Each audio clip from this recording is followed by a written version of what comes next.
assessment ay mayroong dalawang part. Ito po yung assessment part 1 at assessment part 2.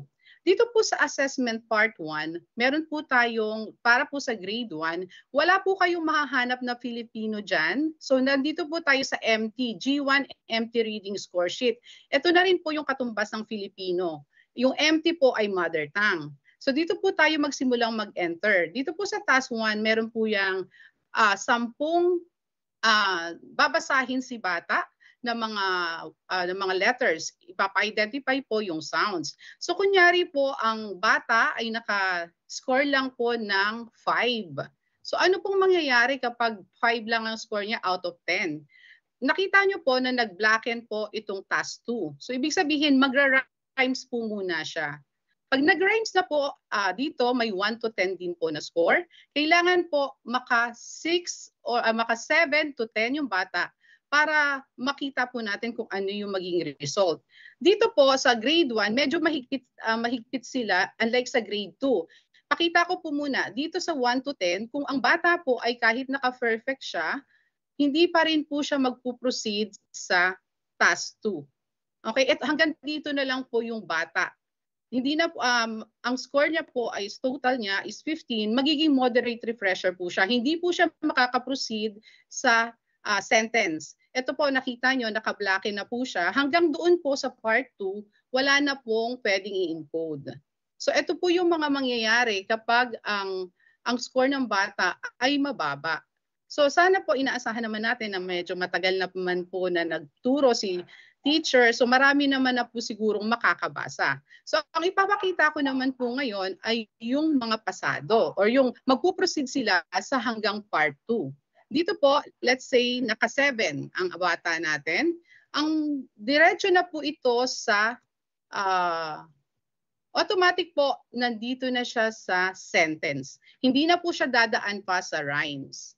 Okay po. So pag naka-7 ng bata, na-unlock po lahat ng mga tasks. Yan. So proceed po tayo dito sa story. Gaya po na sinabi kanina, meron tayong dalawang story. So pipili po yung bata kung ano yung babasahin niya. Let's say 1 po yung napili niya, enter lang po natin. And then yung miscues niya, ilan. Kung dapat po ito ay naire-record talaga para pag nag-encode po tayo, may ilalagay tayo. Let's say po 3 ang kanyang miscues. So mayroon siyang 48 words na nabasa. Okay, dito po sa story number 2, ito naman po ay sa maximum minutes na po tayo.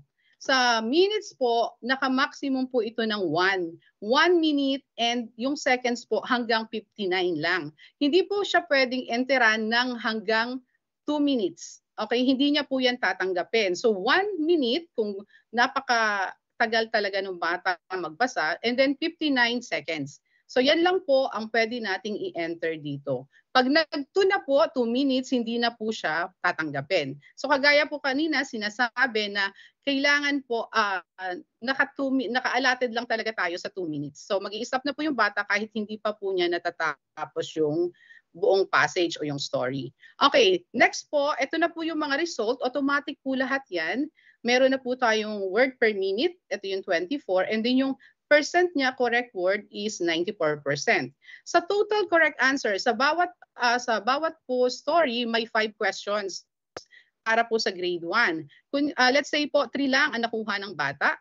Ayan. So ang kanya pong reading level ay light intervention sa part 2. Dito po tayo sa experience. Ito po yung mga emojis kanina na sinabi. Tanungin niyo po yung bata kung paano ano ang naramdaman niya habang siya ay nagbabasa.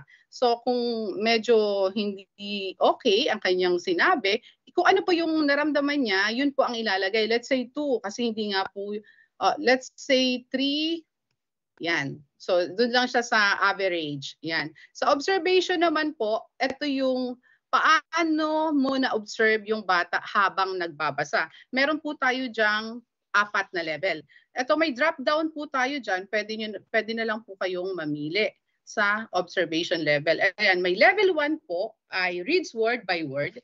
Level 2, ang level 2 po ay reads word in chunks. And then level 3, reads fluently but not observing punctuations. And level 4, ito po yung very good ang pagbabasa ng bata, nakabasa siya ng maayos. So, na kay teacher po ang observation level na ilalagay dito. So, ito na po ang magiging result. Ang bata pong ito ay nakakuha ng, ang reading profile po niya ay transitioning.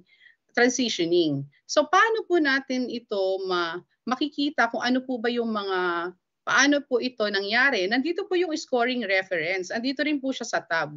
Ayan, nandito po lahat.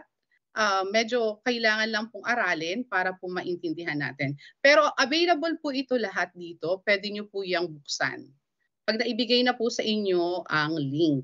Okay, papakita rin po dito ang class record. Ito, since dalawa pa lang na-assess, ito po ang kanilang reading level. Sa part 1, moderate refresher. At sa part 2 ay yung full intervention. And reading profile niya ay emerging. Dito po sa pangalawa, light refresher, light intervention, and transitioning. Sa remarks po, hindi naman po kailangan lahat ng bata ay lagyan ng remarks.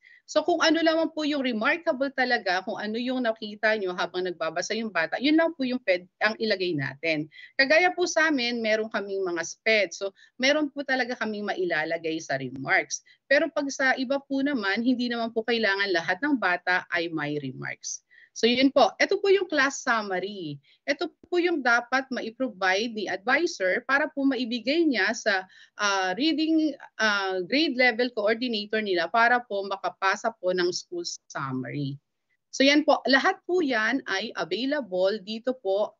Explore nyo lang po yung tab para po makita ninyo lahat ng score sheet. Yung mga naka-blacken po dito, mag-remind lang po ako, hindi na po ninyo ito dapat lagyan kasi hindi po talaga, automatic po nagbablacken yan kapag hindi nami-meet ng expectations ng bata yung hinihinging scores. So yan po, automatic po yan, huwag na pilitin na lagyan dahil hindi po talaga siya malalagyan. So yun po ang scoring natin mga ma'am and sir. So kapag may nahihirapan po, lagi lang pong mag-explore. Yun lang po yung magiging advice ko. Explore lang po para makuha kung ano po yung tamang pag-encode.